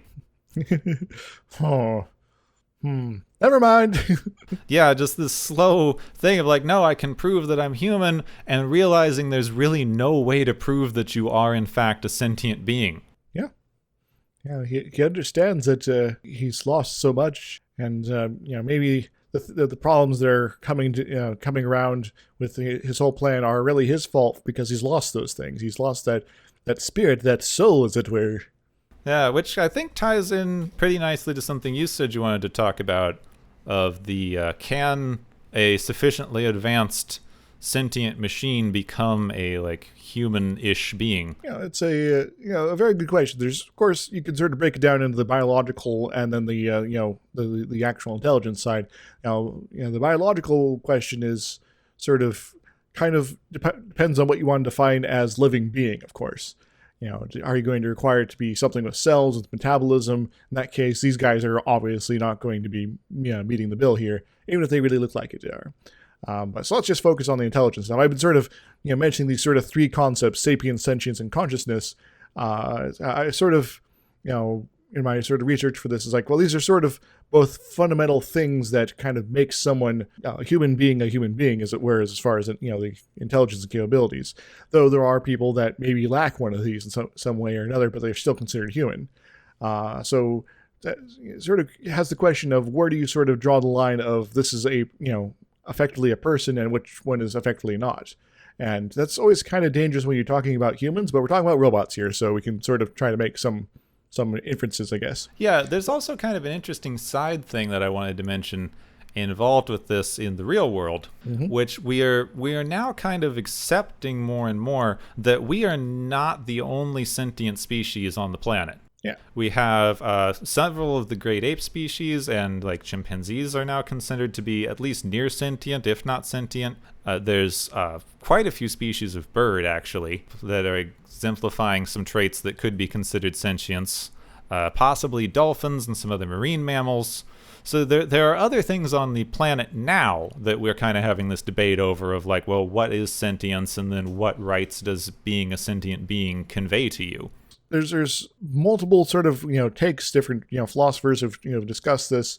There's a lot going on there as far as this question. So I can't possibly go through everything. I've done a bit of reading, and it's like, well, maybe I should just sort of shorten it up. There are sort of hints that this is going on out in the world, but because we don't necessarily have the full ability to communicate, this concept to these these life forms, that it's maybe one of those questions we can't really know. You get to that kind of Descartes thing, Yeah, where you can never know whether another person even has like the same sort of internal mind that you do. Yeah, it's like, I think, therefore I am, but what about everybody else? Yeah, maybe everything around me is an illusion. His entire thing was, how do I know anything exists, including myself? Yeah. And then he got to the I think, therefore I am thing, which is like, because I am aware and can think, I must exist. But that doesn't necessarily prove anything else exists.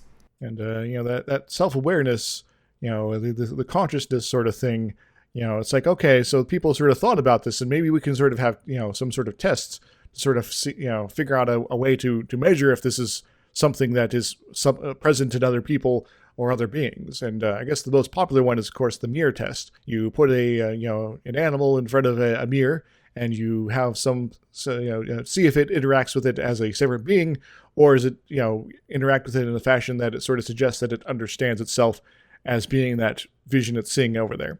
The very common way is like you put a dot of paint on the animal. Yeah. And you see if they reach for it on themselves or reach for it on the mirror.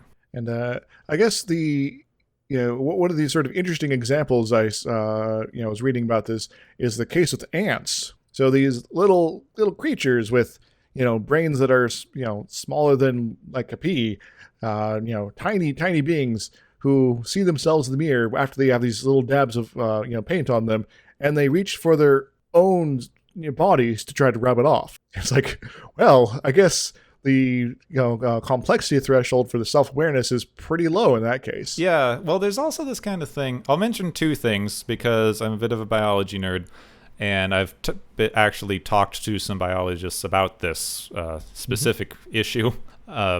One, we don't know how complexity of brains actually like fits into things particularly, because it was only very recently that we discovered how bird brains are intelligent. Because for years we had this thing, I forget the technical terms, but we have a part of our brain that we believe makes us intelligent, rational thinking beings. And most other animals, like non-mammals, lack this. So the thinking was, well, they don't have this part of their brain, therefore they can't be, thinking beings the same way we are. Oh yeah, it's a mechanical problem. They don't got the carburetor. Yeah, but then they recently discovered that there's a part of a bird's brain that does the same thing, just differently as a different structure. Well, it has it's electric car here, so it doesn't have a catalytic converter. Yeah, so basically it's like it could be the same thing, just done differently, and we didn't understand it for birds. There's no reason to say that we do understand it for ants. Exactly. So, it's kind of comes back to that bit with Data. He doesn't feel human emotions, but he does have this sort of Data version of things that lets him, be functional. And so to sort of use our own standards for this is perhaps generally not wise. The other thing that I wanted to mention with biology, just to be slightly a downer, is there's kind of a lot of questioning on whether this can ever be used as a viable test method, because the application of the paint is something that the animal could notice apart from seeing it in the mirror. Indeed. So, I was sort of thinking about that myself. It's like, okay, so this also assumes that it's seeing it in the mirror and only in the mirror. It's not feeling it on its skin or exoskeleton. It's not seeing out of the corner of its multifaceted eye. It's not being, if there's other, ants or whatever nearby, it's not the other ants aren't communicating to that ant that this is something going on. Or heck, even if the ant sees itself in the mirror, it then does a little antenna wave to sort of let the other ant know, it's like, hey, you got a piece of paint on your face. You should probably go deal with that. And then the ant is like, sees that in the mirror, is like, oh, someone else is communicating that to me, so I should probably start wiping that off. That's an interesting one. I hadn't heard that theory before. So there is a number of ways that this could potentially be a misinterpretation of what's going on, even though I found it fairly interesting. Yeah, I just thought I'd mention it at completeness because I have talked about this exact thing with like behavioral biologists, and they are real downers when it comes to things like this. I'm reminded of the story about the counting horse, or the horse that could like do math or something like that. Oh yeah, that was getting kind of unintentionally coached by its handler. Because the handler would just start smiling when he got to the right number, and it would stop. Yeah, which is just this interesting thing of like unintentional animal training. Yep. It kind of goes back to that, the algorithm learning. Sometimes you're not quite sure what it's actually picking up. Yeah. Well, I think that was all the biology that I had. Yeah. I guess, I want to, jump back to sort of the question of, so what does make something sufficiently, alive and intelligent in the sort of, triumvirate, able to pass a Turing test sort of thing, sort of upper level stuff. I guess for me, one of the important questions maybe is, does this being, if given a means to communicate properly, is it able to, in general, independent of particular circumstances for that particular being, but like for the whole species or class of entity, is it able to request that it be taken as an intelligent being? Sort of sufficient self-awareness to understand that that's maybe a question that should be, a request that should be making. Enough intelligence to understand that this is something that it is doing, and then the sentience, the internal quote emotionalness to realize that this is not just something that is to be done, but something that is important for it to have. But still, there's sort of the question of, how are you certain this is not just sort of being a learned behavior? A tricky question. That also gets into an interesting idea that means that the only way to ever tell that another being is intelligent is through direct communication. A little bit, yeah. Which, given that, okay, we don't really got a way to have a human to dolphin translator right now, that's maybe a little tricksy to sort of get sorted out. Yeah. Though there has been some work done in it. If you're familiar with like Alex, Athena, and Artemis, the gray parrots, who they've been working with actually teaching those birds like human language. Excellent. And they can communicate fairly well. It's a little stilted, and there's working on like the thing, and there's some arguments about how much of it is training versus actual understanding. But they have gotten birds that they can basically ask things like, what is this object? And they will say it's a blue wooden block. Except they say like blue wood block because... Yeah, it's like, well, we got these particular bits of information. This is the word identifier, and I don't necessarily know the tenses and things like that. So here are the adjectives. Yeah. But so it gets into this kind of thing with whether you can tell something's intelligent by observing it. And coming from kind of the biology standpoint, you have this argument between learning, intelligence, and instinct. And a lot of the time when complex behavior among animals is dismissed as non-intelligence, it's because it is called instinct. So you have something like, just an example, birds can build incredibly complex nests. Mm-hmm. But through testing, which may or may not still be viable, biology testing is a little weird that way. They've done some experiments where they take a bird that builds a very, very complicated nest, and they remove that bird from the parents while it's still an egg. They have the egg raised by another species of bird that builds less complicated nests, and then when that bird comes of age, it can still build the complicated nest without ever having seen one.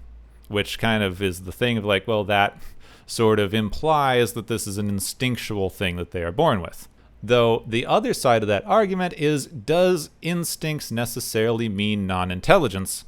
Because there is an argument to be made that as humans, which we consider kind of the height and standard of intelligence that all things other than us need to be measured against, it's possible that we may have more instincts instead of less. Certain habits that we sort of get up to that we don't necessarily recognize as instincts. We just think it's like, oh, this is just what I'm thinking. And it just happens we all kind of have that. Yeah, it's just kind of the way that our instincts function may just be more complex than animals that we would consider less intelligent. So there's a whole argument here, and as we got into an episode or two ago, this is a completely untestable thing, because to test this in humans would be unethical to the point of absurdity. It becomes an interesting discussion, and it kind of comes down to where you hit on these things. There was a turning point in biology several years ago where they moved completely away from anthropomorphization. Probably a wise move, Yeah, well, they had this thing that, things like, foxes would be described as like clever and quick animals because of the anthropomorphizing of a fox as like a trickster animal. Mm-hmm. And biologists were kind of like, we should move away from that and only work off of observation. But there's kind of a little bit of a backlash to that now, because there's a certain belief among a subset of the community that maybe we've moved too far from anthropomorphization, where we can't anthropomorphize things anymore. Like even the hint that another animal might be thinking or communicating or doing anything that we think of as a human behavior will get you dismissed immediately because maybe you're anthropomorphizing. Yeah, sort of going from the maybe this is a practice we should just not be doing in general to stigmatizing. So, even cases where it could potentially be of use. Yeah, there's even a lot of studies now. I read a lot about bird stuff because it's something I'm very interested in. And there's been studies of bird communication where they have individual words and dialects and possibly even separate languages based on communities, but you're not allowed to call it languages because maybe you're anthropomorphizing. It's a communication style. I guess. I guess dialects and accents is appropriate, but language is straight out. Yeah. So it gets into this whole thing where we've now tried to remove the humanity from other animals to such an extreme that you cannot really even consider the possibility that they might be thinking or sentient beings. Yeah, I guess maybe the appropriate sort of, quote, middle ground would be, it's acceptable to use human-like terms when it's naturally valid, and there is sort of lacking a alternative that would make more sense. So if it's like, okay, they're communicating using different words that birds over here might not necessarily understand what they're trying to get at, that does imply that there is a, quote, language here. So it's like you get a C compiler and you start dropping COBOL code into it, it's not going to know what it's doing. But you still call it a language. You don't call it computer speak. That's true. I mean, that does get to the other side that I kind of wanted to get to, where I kind of think it may be more realistic that we would accept an artificial intelligence as sentient before we accept other organic beings as sentient. Mostly because of the way we've begun characterizing ourselves as machinery ever since of the Enlightenment era. Some of our parts creating action and desire and building a world. Well, before computers, people would describe people and the way our minds work as clockwork.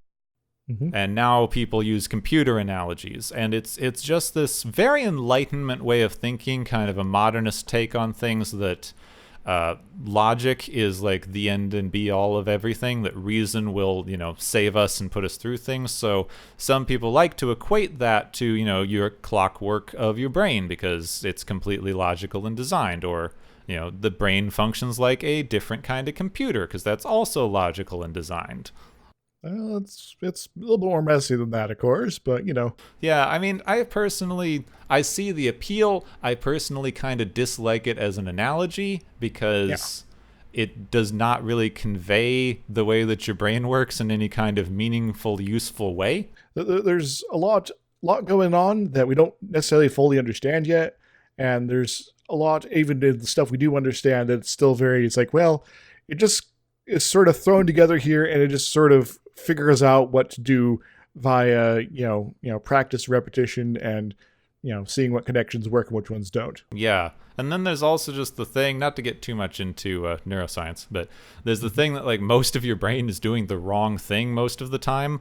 And you just kind of inch your way toward a consensus, but it's a very, very inefficient process. It's sort of like a big democracy up in your brain. Different parts of your head sort of all demanding their own things, and then sometimes one thing works, it wins out and takes over, and other times something different decision takes over. Yeah, which just gets to this interesting thing. It takes us kind of full circle back to Dr. Corby in this episode and his not understanding how the human mind works enough to mess with it.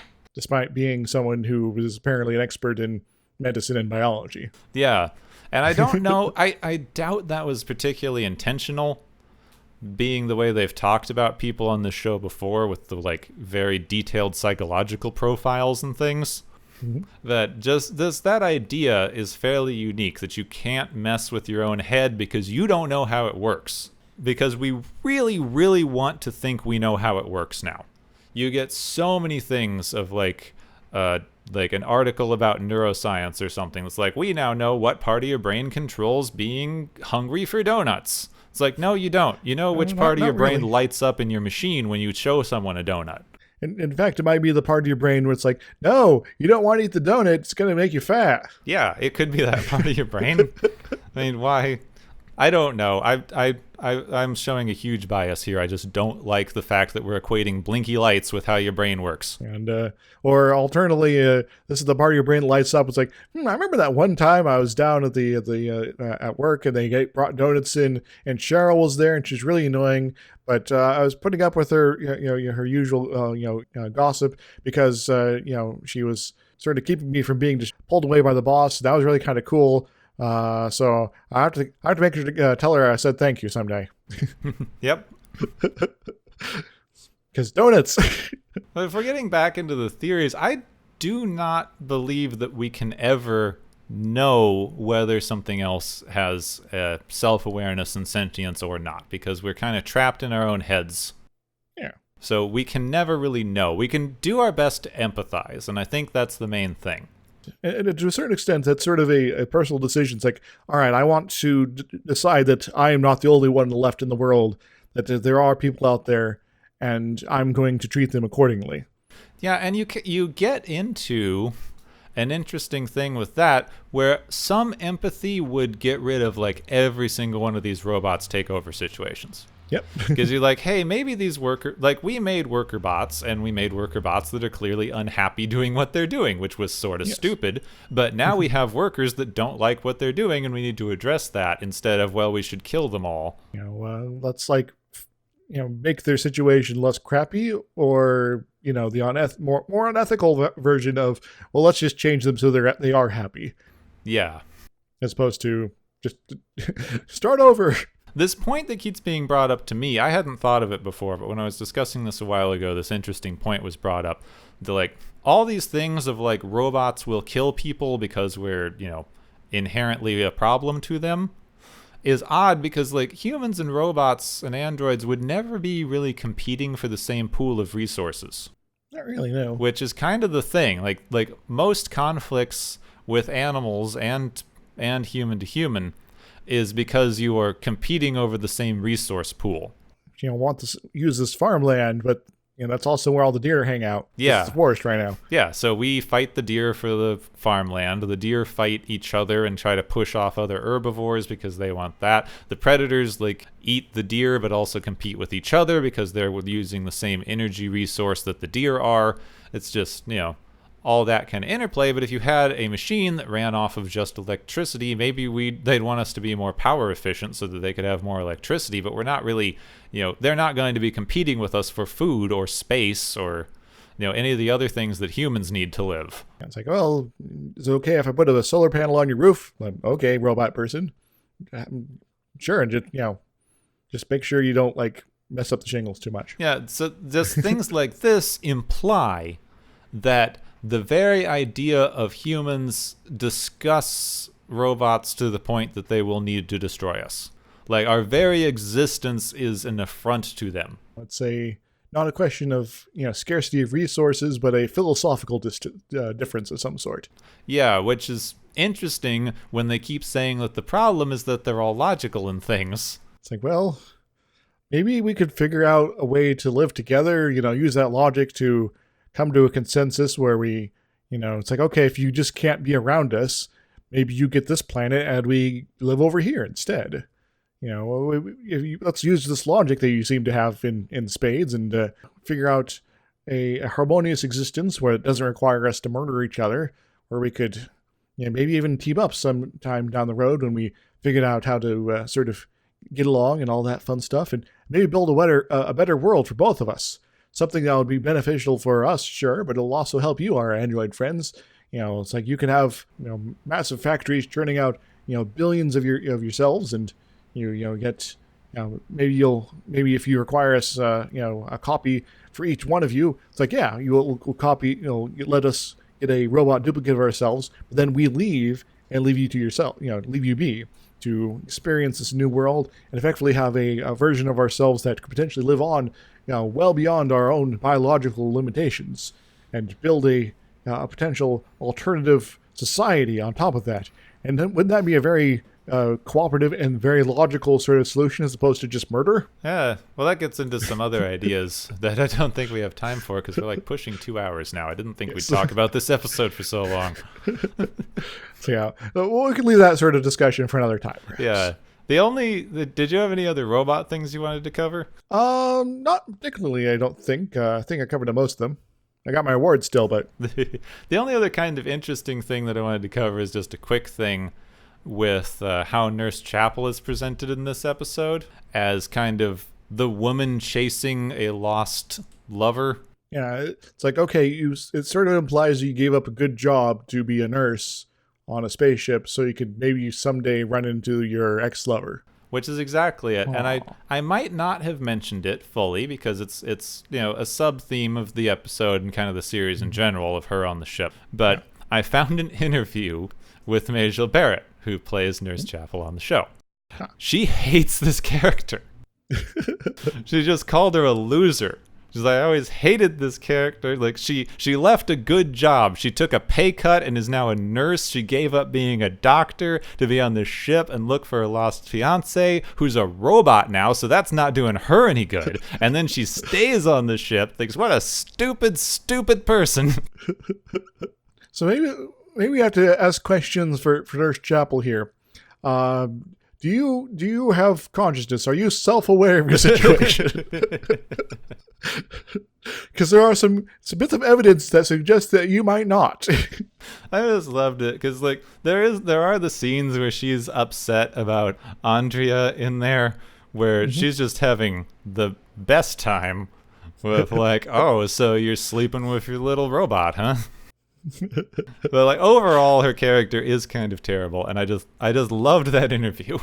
It's a slight divergence, though. She has played a number of interesting characters in sci-fi and even just Star Trek. Lwaxana Troi and Ship's Computer, that sort of thing. Yeah, Lwaxana is probably one of my favorite Star Trek characters, hands down. It's like you're over the top, you're intense, and you're loving it. Yep. I've also been watching a bit of Babylon 5. She even shows up in there, and as a seer. So she sees the future, and doesn't quite. It's not a very good future for a couple of the characters. So, It's a very similar character to Lwaxana. And in the end, she was playing a Centauri in that one. Anywho, that's just a diversion there. So should I go for my awards? Yeah, go for your awards, and then I've only got one fun fact before we get to the next episode stuff. All right. So my first award is Obvious Trap. Come on now, beam down alone. I demand it. It's important. Trust me. Oh, well, he's famous. It's famous, so it's safe, right? Yeah, that's how famous people work. Always trust famous people, kids. Never mind that there's been 2 expeditions here that didn't find you, and, we don't know if, what state of affairs you're in, or, what else might be going on here. Just, we don't got a visual confirmation that's even you. could, it couldn't possibly be a recording of someone using your voice, to try to lure in, travelers. How could this go wrong? My second award is Evil Twin for Duplicate Kirk. Though he's not necessarily, fully evil, he is definitely up to shenanigans, which counts in this case. And my third award is Everybody Loves Robots because, well, there's androids everywhere. Well, they do love robots. I think this is the first. There are a lot of robots in this series, as far as I remember. In fact, I think the next time we run into mud has robots, right? Yes, I think that's next season. Yeah. They just love their duplicate Kirks, though. I think they had figured out this technology to show two Kirks on screen at the same time, and they just thought that was so awesome. So let's do it every time we got an opportunity. So the only fun fact that I had, which I kind of liked, this was an interview with Sherry Jackson, who played Andrea. She was talking about the scene where Kirk is in the spinning machine and has his shirt off. Roddenberry didn't think Captain Kirk would be hairy, so he insisted that they shave Shatner's chest for the scene. Yeah, he's got to have this youthful appearance to him. So get the razors. Yep. That was pretty much the only fun fact. There was some things about how uncomfortable her costume was, but that's not really a fun fact. Yeah, that's kind of obvious. It's like, got something wearing like that? Yeah, it does look like it there fits was well. Quite a bit of tape involved in that outfit. Yeah. It's like, this seems like it's going to fall off you. Mm-hmm. Oh, next week we will be talking about Miri. Miri, yes. I have no idea. I've never heard of this episode before in my life. I think this is one of the episodes that of the original series that I recall seeing, and I remember the episode. So I actually have fairly have strong memories of what's going on in this one. So that'll be interesting. I've never heard of this before. I looked up a little bit. It has something to do with children. But I'm going in completely cold to this. And there's a couple things in there that just don't make any sense. They're kind of pointless, but we're kind of used to that by now. So that's basically an episode of Star Trek. In fact, right at the start, there's this big head scratcher here, but I don't want to spoil it yet. It's just sort of like, what?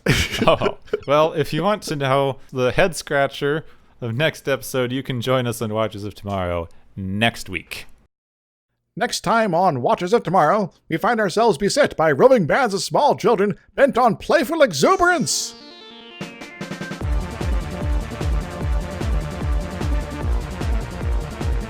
You have been listening to Watches of Tomorrow, a podcast on science fiction media.